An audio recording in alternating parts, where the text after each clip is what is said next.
Hello, maayong gabi sa tanan. Magbasa na pud ta og kamay lang nga word. No? Gikan sa Juan chapter 14 verse 1 hangtod 4. Si Jesus ang dalan. Ug miingon kanila si Jesus, ayaw kamo kaguol, salig kamo sa Dios ug salig usab kanako. Sa balay sa akong amahan adunay daghang mga lawak ug moadto ako aron pag-andam og dapit alang kaninyo. Kung dili pa kini tinuod, dili ko unta kamo sultihan niini. Ug kung atuan na ako didto ug magkaandam ng dapit alang kaninyo, mobalik ako ug kuhaon ko kamo aron bisag asa ako atua usab kamo. Nahibaw kamo sa dalan paingon sa dapit nga akong adtuan. Amen. Nindot kayo iyang mga words karong kagabhion. Dili ta angay maguol, mabalaka, mosalig lamang ta sa Dios ug mosalig usab kita kang Jesus Christ. Kay sa balay sa iyang amahan daghan daw kaayo mga lawak ug kita mga lagad ngadto kaniya nga kinasingkasing ta pagkadalhon dito sa iyang Pinoy-anan. Tanan mga word nga naa diri sa Bible tinuod ka na mga igsuon. Karong panahon nagkagubot na ang kalibutan. Busa kita manganda pud ta kay wala ta kay balo. Wala kita nasayod.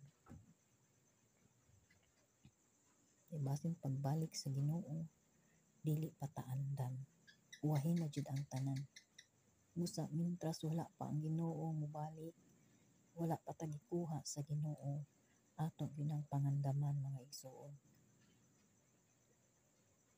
Mudot-dot gyud ta sa Ginoo taman sa ginhawa mga pagsulay.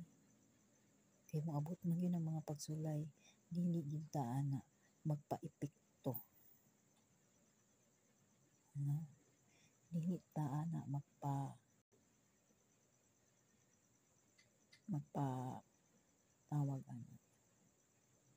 magpatintal anang mga pagsulay.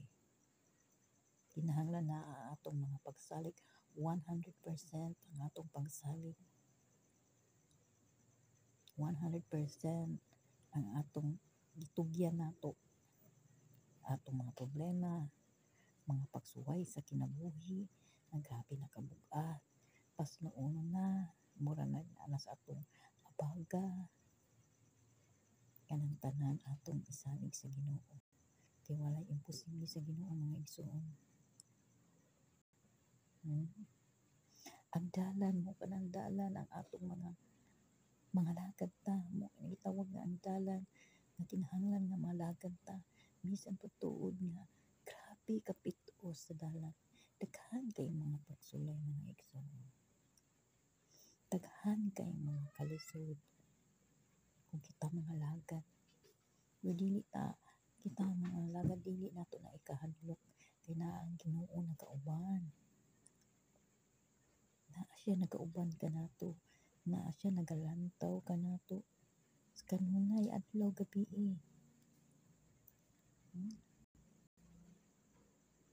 Kinahanglan andaman nato na pagkuha sa Ginoo sa atong kinabuhi. Wow. Andam pud siya mosugat kanato og dal-on ta sa Pinoy-anan. Ang atong lawas kambyuhan sa Ginoo nga walay na pagkadunot. Tanan. Ang atong balay kuwapo kaayo. Natay Pinoy-anan. Musa na apat na sa kalibutan mo maghimo ta maayo mga lagan ta sa Ginoo. Dili ta magtinapulan sa pagpaminaw sa pulong sa Ginoo.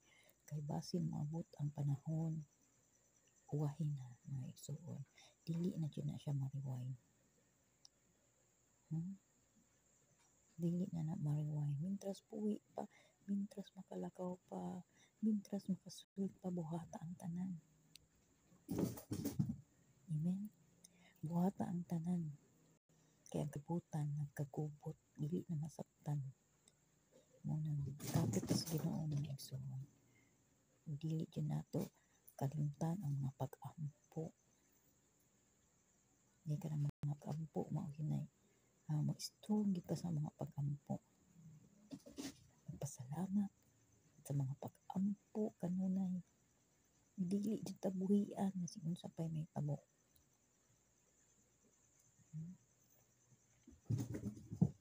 Naana mga igsoon. So, daghang kaayong salamat na unta nga masabtan ninyo ang pulong karong gabi una. Ug ma-apply ninyo sa matag usa sa inyong huna ug kasing-kasing.